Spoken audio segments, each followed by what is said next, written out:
अमेरिकेतील वादग्रस्त एप्स्टीन मेलमध्ये नरेंद्र मोदींचा उल्लेख. मोदी आणि एप्स्टीनच्या संबंधांचा खुलासा सरकारने करावा, पृथ्वीराज चव्हाणांची मागणी. तर हरदीप सिंग पुरी, अनिल अंबानींचाही उल्लेख असल्याचा गंभीर आरोप. मुंबई महापालिका निवडणुकीत महाविकास आघाडीमध्ये फूट. शरद पवारांची राष्ट्रवादी आणि ठाकरे बंधू एकत्र निवडणूक लढवणार, तर काँग्रेस वंचित बहुजन आघाडीसोबत एकत्र निवडणूक लढवणार.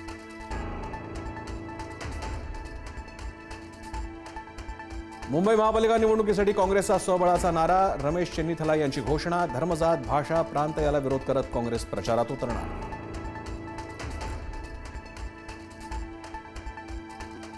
मुंबई महापालिका निवडणुकीत शिवसेना, भाजप, महायुती एकत्र लढणार. आशिष शेलार यांनी घेतली उपमुख्यमंत्री एकनाथ शिंदेंची भेट. मीरा भाईंदरमध्येही एकत्र लढण्याबाबत शेलार शिंदेंमध्ये 1 तास चर्चा. मराठी आणि मुस्लिम मतदारांच्या ध्रुवीकरणासाठी राज आणि उद्धव ठाकरे यांची रणनीती. जागा वाटपाचं सूत्र ठरवत असताना M2 फॅक्टरला सर्वाधिक प्राधान्य देत असल्याची माहिती. ठाकरेंच्या बालेकिल्ल्यात भाजपची स्ट्रॅटेजी. लालबाग, परळ, दादर, माहीम, भायखळा, वरळी भागात शिंदेंची शिवसेना आणि भाजप समसमान जागा लढवणार.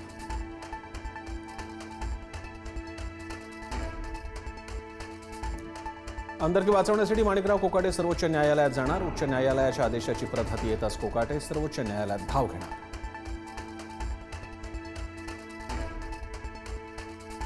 घाटकोपर इथं भाजप आमदार पराग शहांनी रिक्षा चालकाच्या कानशिलात लगावल्याचा व्हिडिओ व्हायरल. शहांचं आंदोलन सुरू असताना रिक्षा चालक विरुद्ध दिशेने गाडी चालवत असल्यामुळे आमदार पराग शहा आक्रमक.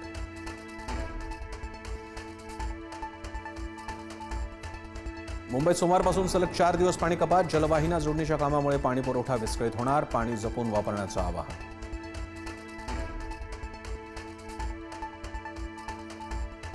इंस्टाग्राम स्टोरीत गुड बाय लिहून धुळ्यातील तरुणाची आत्महत्या. तापी नदीसोबतचा सेल्फी काढून केली होती पोस्ट. नदीत उडी घेत आत्महत्या, कारण स्पष्ट.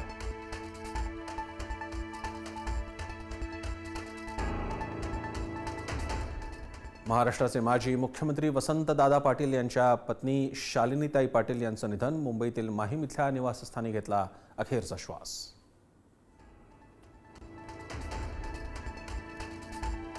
T20 वर्ल्ड कपसाठी भारतीय संघाची घोषणा. सूर्यकुमार यादवच्या नेतृत्वात संघ उतरणार मैदानात. संजू सॅमसन आणि ईशान किशनची भारतीय संघात वर्णी.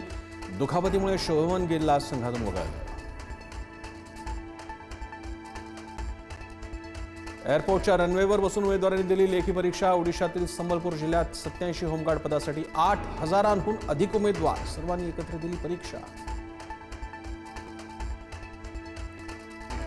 बांगलादेशमधील विद्यार्थी नेता शरीफ उस्मान हादी याच्या हत्येनंतर अंत्यसंस्कारासाठी राजधानी ढाकामध्ये उसळली गर्दी. आक्रमक झालेल्या जमावाकडून काही ठिकाणी आग लावल्याची घटना, तोडफोड केल्याची घटना.